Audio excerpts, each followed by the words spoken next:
दुनिया की सबसे अहम आबी गुजरगाह आबनाए हर्मुज़ इस वक्त एक बड़े बहरान की लपेट में है। एक ऐसा बहरान जो न सिर्फ इलाकाई अमन बल्कि पूरी आलमी मईशत को तबाही के दहाने पर ले आया है। आइए ज़रा गहराई में जाकर देखते हैं कि आखिर यह सब हो क्या रहा है। ज़रा सोचिए, सिर्फ 21 नॉटिकल मील, सुनने में तो ये कोई बड़ा फासला नहीं लगता है ना, लेकिन आबनाए हुर्मुज़ की यही तंग सी गुजरगाह है जो खलीज फारस को खुले समंदर से मिलाती है, और यही तंगी उसे आलमी तिजारत के लिए एक लाइफलाइन भी बनाती है और एक इंतहाई खतरनाक जगह भी। इसकी अहमियत का अंदाज़ा बस इस एक नंबर से लगा लें। पूरी दुनिया को रोज़ाना जितना तेल चाहिए उसका 20% यानी हर 5वां टैंकर इसी तंग रास्ते से होकर गुजरता है। ये कहना गलत नहीं होगा कि ये आलमी मईशत की शहरग है। और बात सिर्फ तेल की नहीं है। खलीज के सिर्फ 5 ममालिक की सालाना 1.2 ट्रिलियन डॉलर की तिजारत इसी एक रास्ते पर इन्हिसार करती है, और अब ये सब कुछ दांव पर लगा हुआ है। तो सवाल ये है कि आखिर हालात इस नहज तक पहुंचे कैसे? ये सब शुरू हुआ एक इलाकाई झड़प से, जिसने देखते ही देखते एक ऐसी आग भड़का दी जिसने इस अहम तरीन आलमी गुजरगाह का गला ही घोंट दिया। वाक़यात का सिलसिला बहुत तेज़ी से आगे बढ़ा। सबसे पहले अमेरिका और इजराइल ने ईरान के कुछ अहम ठिकानों पर हमले किए। इसके जवाब में ईरान ने भी पूरे खित्ते में मिसाइलों और ड्रोन्स की बारिश कर दी, और फिर उन्होंने तिजारती जहाज़ों को निशाना बनाना शुरू कर दिया, जिसके नतीजे में ये आबी गुजरगाह अमली तौर पर बंद हो गई। इस बंदिश का फौरी नतीजा क्या निकला? 150 से ज़्यादा बड़े बड़े तिजारती जहाज़ इस इलाके में समंदर के बीचों बीच फंस कर रह गए हैं। ये सिर्फ एक अदद नहीं, ये रुकी हुई तिजारत और आलमी सप्लाई चेन के टूटने की एक खौफनाक तस्वीर है। जब सूरत हाल इतनी बिगड़ गई तो अमेरिका ने अपनी सबसे तेज़ और सबसे मौसर फौजी कुव्वत को मैदान में उतारने का फैसला किया है। इस फोर्स को पानी पर 9/11 फोर्स भी कहा जाता है, यानी जब भी कोई इमरजेंसी हो तो सबसे पहले यही पहुंचती है। तो ये फोर्स है क्या? इसे कहते हैं मरीन एक्सपीडिशनरी यूनिट या MEU। आप इसे एक तरह की छोटी खुदमुख्तार फौज समझ सकते हैं। तकरीबन 2500 मरीन्स का ये दस्ता हर तरह के हथियारों से लैस होता है, और इसे कहीं भी किसी भी वक्त समंदर के रास्ते फौरी कार्रवाई के लिए तैयार रखा जाता है। देखें, MEO की असल ताकत उसके 3 स्तूनों में।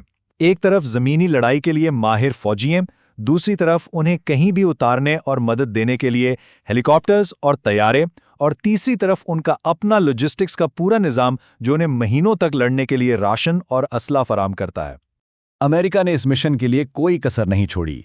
हजारों मेरीन्स को USS ट्रिपली और USS बॉक्सर जैसी दियोहैकल बहरी जहाज़ों पर खित्ते में भेज दिया गया है। ये जहाज़ खुद तैरते हुए फौजी अड्डे हैं जो इस ऑपरेशन की संगीनी को जाहिर करते हैं। और जैसा कि एक अमेरिकी अहलकार ने बिल्कुल साफ लफ्ज़ों में कहा है, ये मरीन्स किसी तकरीब के लिए नहीं आ रहे। मतलब साफ है, ये कोई नुमाइशी कार्रवाई नहीं बल्कि एक हकीकी फौजी तसादुम की तैयारी है। अब मैदान में सिर्फ फौजें ही नहीं उतर रहीं, बल्कि अल्फाज की खतरनाक जंग भी शुरू हो चुकी है। धमकियों और जवाबी धमकियों का एक ऐसा सिलसिला चल पड़ा है जिसने पूरे खित्ते को बारूद के ढेर पर ला खड़ा किया है। अमरीकी सदर डोनाल्ड ट्रंप ने एक खुला अल्टीमेटम जारी किया है। उन्होंने कहा कि अगर ईरान ने 48 घंटों के अंदर अंदर आबनाए हुर्मुज़ को नहीं खोला तो उसके पावर प्लांट्स को मार कर नेस्तो नाबूद कर दिया जाएगा। लेकिन इस धमकी का जवाब उससे भी ज़्यादा संगीन आया। ईरान ने धमकी दी कि अगर इसके पावर प्लांट्स पर हमला हुआ तो वो न सिर्फ आबनाए हर्मुज़ बल्कि पूरे खलीज फार्स को समंदरी बारूदी सरंगों से भर देगा, जिससे यहाँ से कोई जहाज़ गुजर ही नहीं सकेगा। और कशीदगी का सबसे खतरनाक पहलू शायद ये है। इतलात ये हैं कि अमरीकी फौजी मंसूबासाज अब ईरान के जजीरा खारिक पर बराह रास्त ज़मीनी हमले और कब्जे पर गौर कर रहे हैं। ये वो जजीरा है जहां से ईरान का 90% तेल दुनिया को जाता है। तो इस फौजी और सियासी कशीदगी के असरात सिर्फ खित्ते तक महदूद नहीं है। इस एक गुजरगाह की बंदिश ने पूरी आलमी मुआशियत में खरबों डॉलर के झटके भेजने शुरू कर दिए हैं। सबसे पहला और फौरी असर तेल की कीमतों पर पड़ा। कीमतें $100 फी बैरल से भी ऊपर चली गईं, जिसका मतलब है पूरी दुनिया में महंगाई की एक नई और खतरनाक लहर। ये चार्ट देखें, ये इस बंदिश की असल कहानी बता रहा है। आम हालात के मुकाबले में अब यहाँ से सिर्फ 13% जहाज़ गुजर पा रहे हैं, यानी तकरीबन 87% ट्रैफिक रुक चुका है। ये आलमी तिजारत के लिए एक बहुत बड़ा धचका है। और ये तो अभी शुरुआत है। अगर ये बंदिश ज़्यादा देर तक जारी रही तो इसके असरात किसी चेन रिएक्शन की तरह फैलेंगे। पहले 2 हफ्तों में शिपिंग में ताख़ीर शुरू होगी, 4 हफ्तों में दुनिया भर की बंदरगाहें जाम हो जाएंगी, और 8 हफ्तों के बाद पूरी आलमी सप्लाई चेन में एक बहरान पैदा हो जाएगा।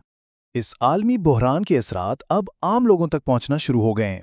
امریکہ جیسی بڑی معیشت میں بھی پیٹرول کی قیمتیں آسمان سے باتیں کر رہی ہیں، اور اندازہ ہے کہ اس بحران کی وجہ سے عالمی معیشت کو روزانہ 4 ارب ڈالر سے زیادہ کا نقصان ہو رہا ہے۔ آخر میں بس ایک ہی سوال بچتا ہے، دنیا کی سب سے مصروف، سب سے حساس آبی گزرگاہ میں، جہاں تاریخ غلط فہمیوں اور تصادم سے بھری پڑی ہے، جب اتنی ساری طاقتیں آمنے سامنے کھڑی ہوں، تو کیا ہوگا اگر ایک چھوٹی سی غلطی ہو جائے؟ کیا دنیا ایک اور بڑی جنگ کی متحمل ہو سکتی ہے؟